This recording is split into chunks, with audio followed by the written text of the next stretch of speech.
So this video is going to seem a little out of the ordinary, and for a little while now, the channel's probably going to get hijacked just a little bit. I'm still going to keep doing the motorcycle stuff, but I got another project going on that I think will be kind of fun, and I don't want to do just like another channel just for this, but that truck sitting out there is my Supercharged Ram that I use for towing that around and just frankly cruising around because it's fun.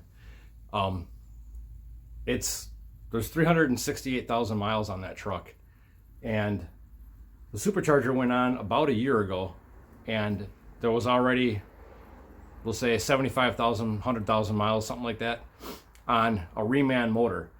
It's a 5.7 Hemi. There was nothing wrong with the motor, relatively speaking, that was originally in it. Had a weird noise. It wasn't the Hemi tick everybody talks about. There was something else going on, and we could not narrow it down. So just did a reman, crate motor, deal in it, stock, ran it around a ton, had it tuned, it made real good power. And one of the last nice days that we had here, took it out for a drive to go drop off my taxes. And on the way back, wasn't even beating on it because the roads are still covered in salt, so I was kind of babying it around a little.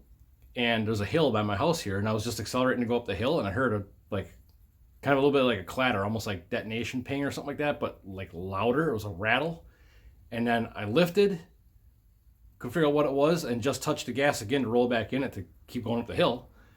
And it popped and started banging and vibrating real bad, and I couldn't figure out what it was.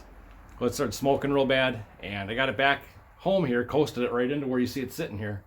And there's actually a hole in the block. So I just drove a half mile, well, not just, but this is almost 2 weeks ago now. I drove it a half mile uphill with a hole in the block on 7 rods. It actually broke a rod. No idea why. I drive the thing like an old man. Like, no idea what failed or why. Haven't even started tearing that motor apart yet. But as you can see in the background here, there's some stuff laying on the floor. So I'm going to show you what I got going on and why. Between the bike stuff and the truck stuff now, the channel might get hijacked a little bit for the truck stuff. Hope you stick around and maybe still enjoy some of what I'm doing. But the bike's not going anywhere. I got some projects I got to work on that. Weather's getting nice, so I'll be able to get more, productive time in between, because I got the garage door open now. So I don't have to worry about getting the garage warmed up to come out and do some work. As the weather gets nicer, I get more productive. The evenings get longer. So I think it'll be a lot of good stuff coming up. So I'll show you what I got going on and what I've collected so far. So this is the truck. Kind of hard sitting in the shade right now, but you can see it's a Torque Storm supercharger. It only makes about 7 pounds of boost on full boogie. Nothing special. That's why there's no intercooler or nothing on it. This thing doesn't see, full throttle, top speed, roll racing type shit. It's just a fun cruiser. Does great burnouts, and that's about it. So on this side over here, there's no way I could even show you. The truck is too low, and there's just stuff in the way. But it's got a hole. It was either number 1 or number 2. I'm guessing it was number 2 on this side. Kicked the rod out and put a hole, like maybe a 2-inch round hole right in the side of the block. And I'll put a picture in here so you can see it. Big oily mess.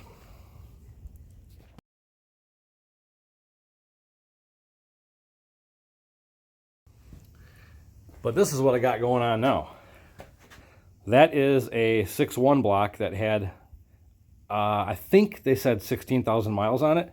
And it spun a rod bearing. It was number, looking back there, it would have been 1, 2, looks like number 3 spun a rod bearing on it. Block is mint. So yeah, I'm going to put a 6.1 in this thing.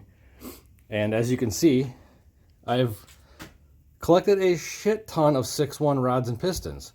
If you know anybody that would like any for a project or to make some neat welding stuff out of, let me know. I'm not reusing any of this stuff. Like, this had a complete set of 8 rods and pistons in it still. It was a whole assembled, short block yet. I just got done stripping that down. A buddy of mine actually had it, was going to use it in a project they had. Showed up on that stand. Pretty cool. I got to give that back, though. But anyway, yeah, I'm going to use that block. And then I went and bought the other night.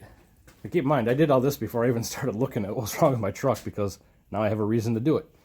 So this is the crank that came out of that 6.1. And oh, I was wrong. I was looking at the wrong end of the crank. It would have been 1, 2, 3, 4, 5, 5, and 6 are the ones that got messed up. So I'm actually going to keep that crank. These factory 6.1 cranks are forged. So that's a good crank. I'm gonna get it cut and I'll save it. You can still put these in 5/7 blocks and make little mini strokers. And this is the good crank that I bought the other night. That also came out of a Scat Pack Challenger, and journals on this thing are mint. I got to do a little cleaning up because it had sat in the guy's garage for a bit, but he was spraying the journals down and keeping it in good shape, so I couldn't pass it up. The original plan was I was going to do a complete stroker rotating assembly, but money-wise and time-wise, I opted to go with stock forged 6/1 crank because that's a good crank. And instead of doing a stroker, I'm going to keep it stock stroke, but that money is going to now go into just good rods and pistons. That's why all this stuff here has got to go away. I used to make a lot of cool like welding art projects and stuff, so I might keep some of those and make something neat out of it. If I get a few more, maybe I'll make an end table or something, but I don't know. If anybody think might want some of those for something, I don't know, let me know. But the other thing I got going on is same guy that I got the block off dropped off, that sounds right, dropped off a set of eagle heads. These are just stock takeoffs, real good shape. I don't know if I'm going to go that route because this is a pre-eagle motor. The eagle heads actually, it's a closed chamber deal. I'm kind of learning about all this stuff as I go. I haven't been into the automotive side of stuff in years. I used to have a small block Chevy drag car I ran for a while, street car, drag car kind of thing. Years ago, it's going on 20 years ago at this point. So this is my first venture back into any kind of automotive project, short of just, you know, over there, the daily driver guy. But yeah, these heads are slightly better than what the truck would have came with from the factory. Not sure if I'm going to use them yet or not. I got to figure out what I'm going to do intake wise and exhaust wise. Still kind of figuring out what interchanges. There's going to be a lot of like stock Dodge factory kind of hot rod parts on this. I got to get a cam and lifter set up yet, which that's kind of pricey. So that was kind of another reason why I went away from doing the whole stroker crank. The money I'm saving by not doing a stroker crank, I can actually get the entire cam, push rods, springs, lifters, the whole valve train.